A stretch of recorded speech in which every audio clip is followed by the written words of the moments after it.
There are truths in our lives that seem as unshakable as multiplication tables or the laws of physics.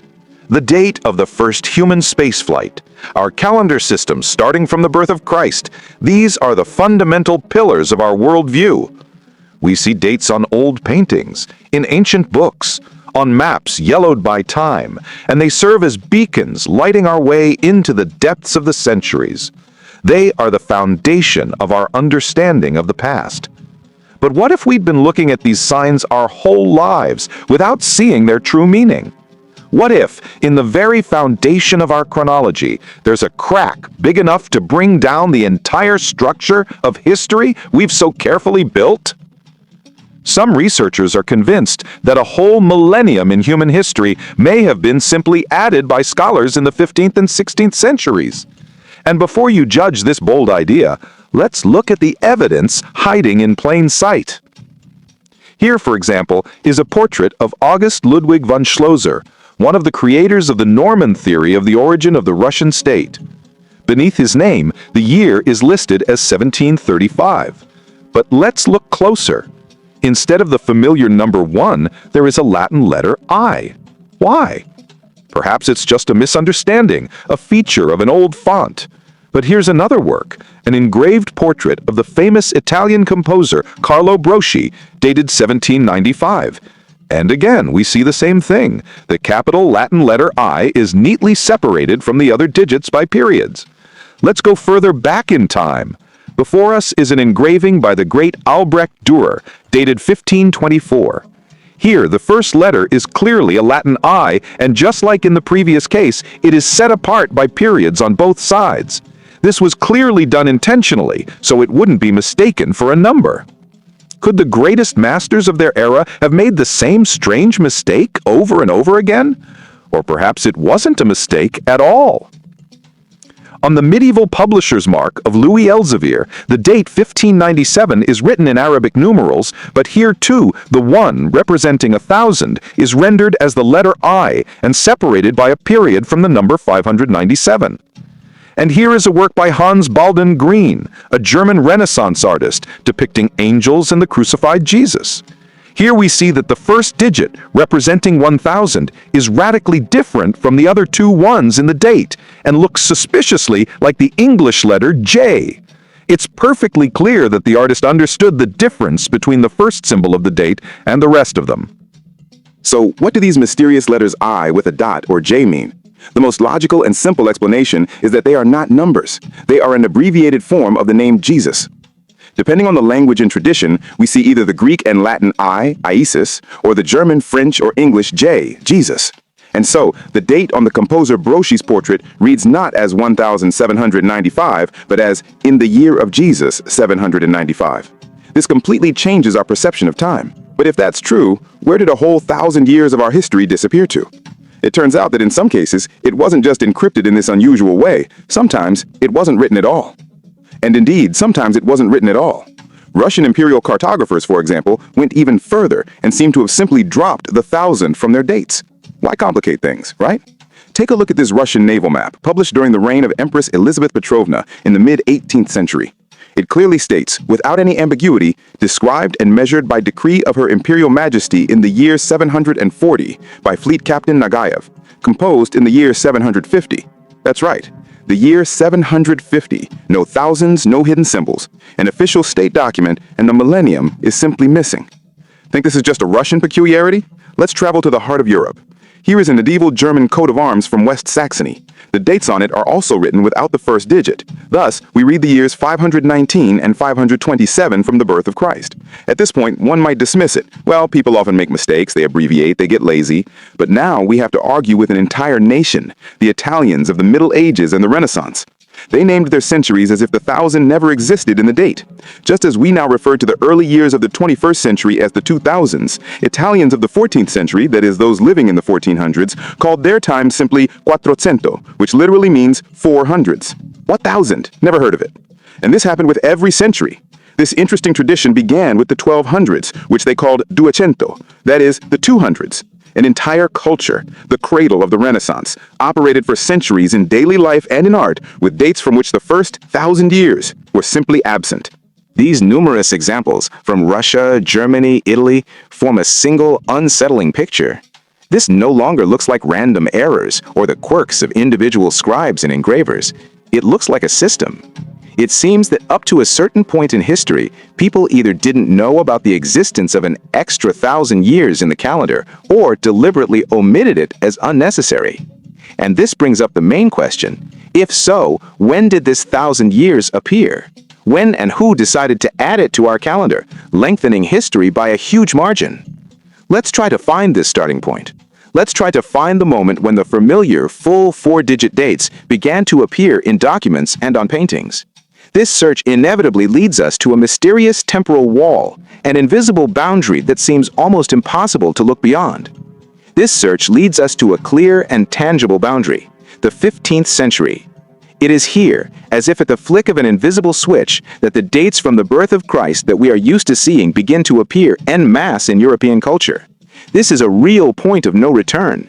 Take, for example, the work of the early Netherlandish painter Jan van Eyck, one of the pillars of the Northern Renaissance. On his famous Arnolfini portrait, if you look closely, you can make out the date the painting was created. On another of his masterpieces, Man in a Red Turban, the date is carved directly onto the frame. The year 1400 is indicated in Roman numerals, and the number 33 in Arabic numerals. On the painting Madonna and Child, we see the inscription 1429. These dates are beyond doubt. They are an integral part of the artworks themselves. And this is not an isolated case. From the 15th century onward, dating becomes the norm.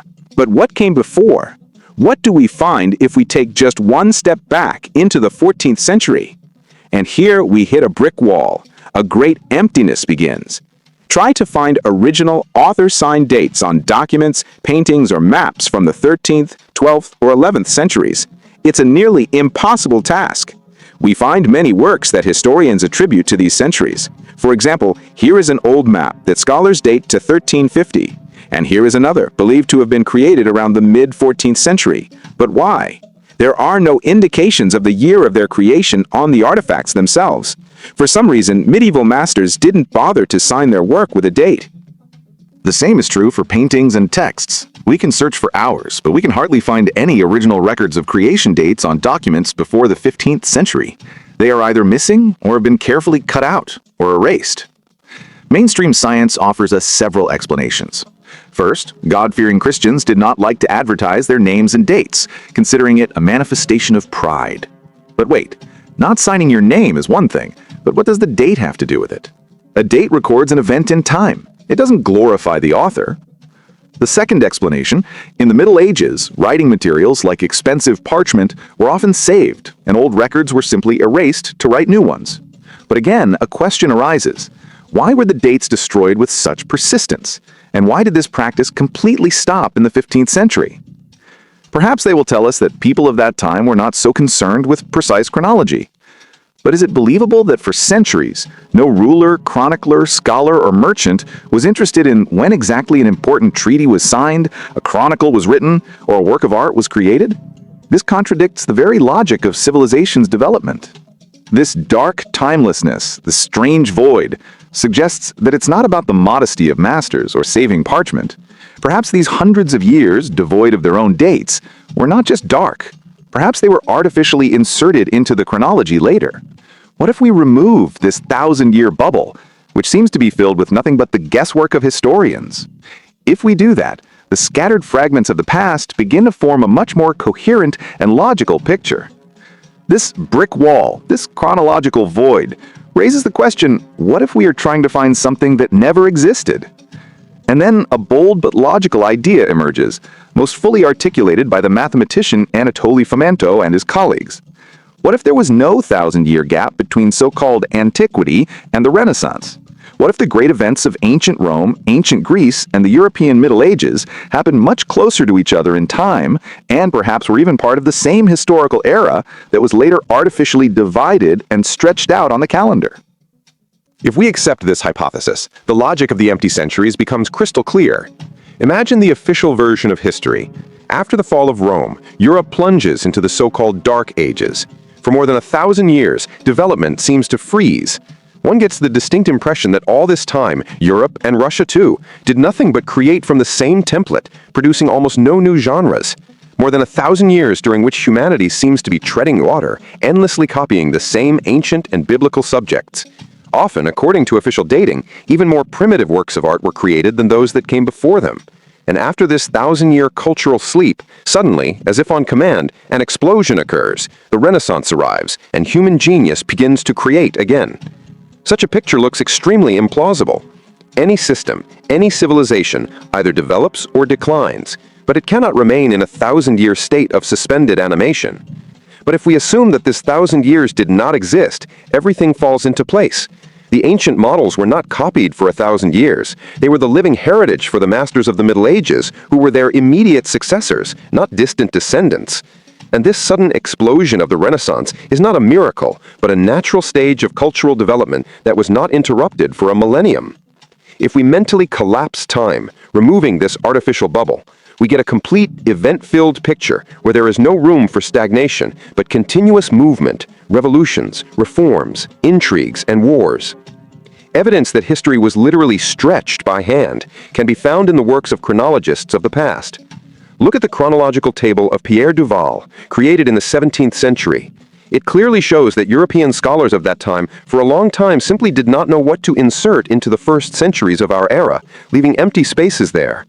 And in more ancient epochs, they made completely absurd mistakes.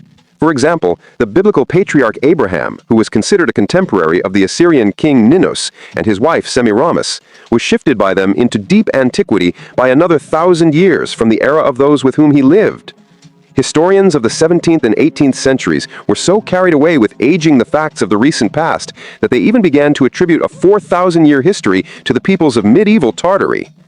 If the fabric of history was artificially and so crudely stretched, then its writing must have inevitably left traces of this process, some kind of seams, folds, and duplicates. And such duplicates do exist in huge numbers. In official history, they are known as incredible coincidences. But what if they are not coincidences at all? And indeed, if the fabric of history was artificially stretched, then these seams and duplicates appear before us in all their glory.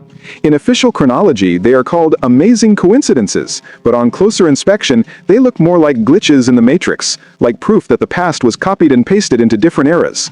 Let's consider one of the most striking and relatively recent examples, the story of the two Napoleons, the first and the third. Their biographies look like a historical echo, like two lives lived according to the same script, with a difference of exactly 50 years. Both were artillery officers. Both came to power in France as a result of coup d'etat. Both suppressed uprisings, including in Ireland. Both waged wars in Turkey. And, most strikingly, even the fates of their sons developed in parallel. They were born and died with the same 50-year difference. Can one believe in so many coincidences? Researchers who have studied this issue have counted dozens of similar duplicate personalities and events, but the story of the Napoleons is just the tip of the iceberg.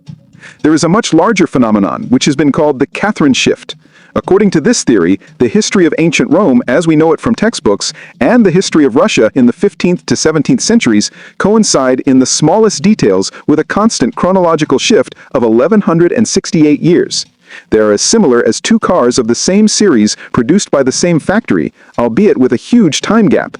This parallelism is so precise that it seems as if chroniclers of different eras were working from the same manual. As soon as a Roman author mentions, for example, a war with a certain people, his Russian colleague, as if responding to a call across a millennium, invariably places the report of a successful campaign in his chronicle exactly 1168 years later. Thus, Stenka Razin's campaign in Persia turns out to be a surprisingly accurate reflection of one of the wars described in ancient Roman sources. What does all this mean? We are faced with the effect of historical déjà vu. A hypothesis arises that the history we know may not be a unique sequence of events, but a multiple, phantom reflection of the same real incidents. Imagine that the same event was recorded by different chroniclers in different countries and in different languages. Centuries later, when future historians began to collect these scattered chronicles, they did not realize that they were reading about the same thing. They took these records for descriptions of different but similar events and, finding no place for them in their era, simply placed them in the empty centuries of the past, thus creating phantom dynasties and entire duplicate empires. These glitches in the matrix, These astonishing duplicates are not just historical curiosities for puzzle lovers. They indicate that history was not just accidentally lengthened, but purposefully and methodically rewritten. And if that is the case, the main question remains, perhaps the most important question for understanding our past and present. Who had the power, the resources, and most importantly, the motive to carry out such a grandiose falsification? Why would anyone need to create this extra 1,000 years? Let's pause for a moment and look at the path we've traveled. Our investigation began with a single strange detail: the Latin letter I on old engravings disguised as a number. This led us to documents where an entire millennium was simply missing, as if it never existed. We saw how an entire nation during the Renaissance spoke of its time by subtracting 1,000 years. We hit a brick wall at the 15th century, beyond which almost all author-signed dates disappear. And finally, we encountered shocking glitches in the matrix, historical duplicates, and entire phantom empires that make us doubt the linearity and uniqueness of historical events. All this evidence, taken together, paints a picture that is strikingly different from the one in the textbooks. We have gathered enough evidence to at least doubt the official version. So who benefited from creating an ancient history? Who won the grand prize from this great deception? The answer should be sought where power is concentrated. Imagine Europe in the 15th and 16th centuries. This was a time of forming strong, centralized states, a time when young monarchies desperately needed legitimacy. What could be better proof of the right to the throne than an ancient lineage? By creating and extending history, one could prove that the ruling dynasty descended from the great emperors of antiquity or legendary heroes of the past. Such fabricated antiquity gave power a sacred, almost divine status, making it indisputable in the eyes of the subjects. And who had the necessary resources for this? Who controlled the creation and copying of texts? Who held the keys to education and knowledge? The answer is obvious: the Church. Why would the Vatican and other religious centers need to lengthen the chronology from the birth of Christ? Perhaps to prove the antiquity of their own power and the immutability of their dogmas. By stretching history, it was possible to create the Dark Ages, a period in which the Church appeared as the sole guardian of knowledge and civilization. The longer and more ancient the history, the stronger its foundation, the more legitimate its claims to spiritual and sometimes secular dominion over the world. The political and religious elites of that time probably worked together, creating a version of the past that was convenient for everyone. However, we cannot give a final and 100% certain answer. Our goal is not to impose a new truth, but to show that the established worldview can be an illusion. Official history is not a frozen fact, not an exact science. It is a version, a story written by people. And people, as we know, are made of flesh and blood. They could have made genuine mistakes, misinterpreting ancient sources. They could have lied, following the order of their ruler. Or they could have deliberately hidden something, creating a more convenient and advantageous past for themselves. Therefore, you should not take any version at its word, including this one. The main conclusion from our investigation is a call to think critically.